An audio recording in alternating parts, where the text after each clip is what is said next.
Okay, so we're fortunate in INTERPOL World TV to have Lionel Chng from HP.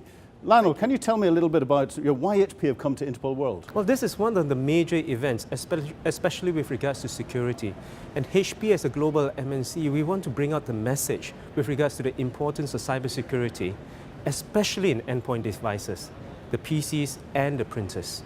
That is the primary reason that we want to be here for. Now, printers are often forgotten from a security perspective, as are most endpoint devices, but I understand HP are looking at security from a different way to many other people. That's true. For both our PCs and our printers, the way we've secured them is slightly different. As a hardware vendor, we have now secured it right down to the BIOS level. Something that is not that you can add on, or bolted on, it is something that is built into our printers and also for our PCs. There are millions. The last count we had 400 million PCs which are outdated. Outdated in terms of software, outdated in terms of the hardware, security features, etc. What HP has done is that at our PC level, protecting it at BIOS, and also putting in below the OS, at the OS, and also above the OS security levels. In our printers, that's an even bigger problem. Because while companies know how to protect their devices, their PCs, with some basic antivirus software, and layering that antivirus software to protect it, printers to a large extent are forgotten. If you think about it, printers are as powerful, if not more powerful than a PC. There is a hard drive in there, there's a processor, there's a RAM. Printers nowadays even come with a keyboard and also a panel. The question is, all these network connected printers and copiers, how are companies securing them? And that's one of the challenges that we want to address. We want to broadcast the news that there are ways that companies can protect their printers and copiers. Now, are you finding that many companies are listening to the threat that's out there and the advice that you're giving, or is there a lot more that should be done? I think there's a lot more that can be done, especially here in Singapore. There's been a greater awareness with regards to cybersecurity. But let's get real. The attack is happening across multiple fronts. And the job that HP has been doing, we've been embarking this for the last 1.5 years, is to highlight to companies, to individuals, to corporates, to government, with regards to the quiet little printer out there, which ultimately is an unsecured device. And we have ways for them to secure it. We have highlighted to different organizations where it is that easy to hack. A few years ago, over 20,000 printers were hacked. Colleges around the US, they were hacked and they were sending out hate flyers, hate messages. And it happened again with 50,000 over printers. Because once you're connected to the network, you can then do whatever you want. The challenge that we have then is that how do you make sure that the company knows if there's an intrusion, we're able to report it. Number two, if that intrusion happens, are you able to heal it?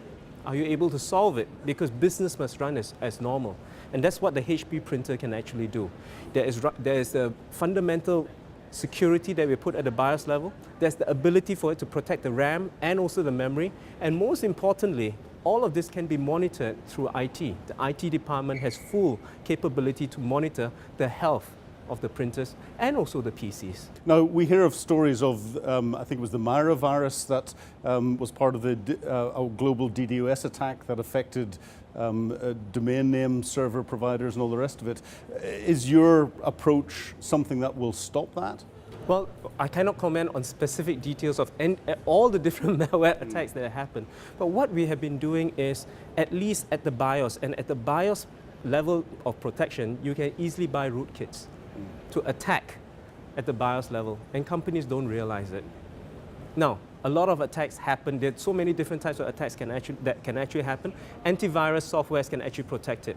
But if you go and attack below the OS and the BIOS starts before the OS starts, that's where the vulnerability is, and that's what we're trying to do. As a vendor, we want to be ensuring that our PCs and printers that go out there fundamentally are already secured. And the way we do it is that here's the interesting part, the way we do it is that we actually keep a golden copy of the BIOS, an extra copy. And this golden copy compares itself with whatever that's happening at any point in time, and if there's an intrusion, there's a malware attack at the BIOS level, the golden copy takes over and also reports it to IT. That's the way that we are approaching the security solutions from a hardware perspective. So you're staying one step ahead of the threat actors that are out there. How come they're so good?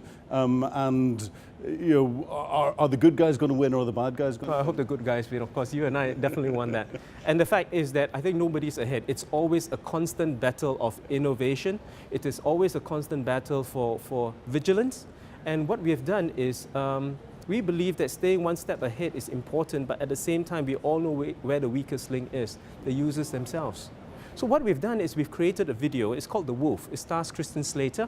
And throughout the entire series of short videos, he highlights the threat of endpoint device security in a manner that any CIO, CEO, CFO can then understand and go back, aha, this is something that we really need to look into and this is something we need to address.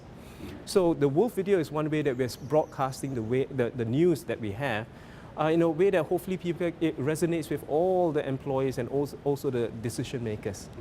Well, I'm sure the INTERPOL World TV audience will now go and look at the Wolf video. I'm very excited if they can. I mean, it's available on YouTube. It's also available on our website.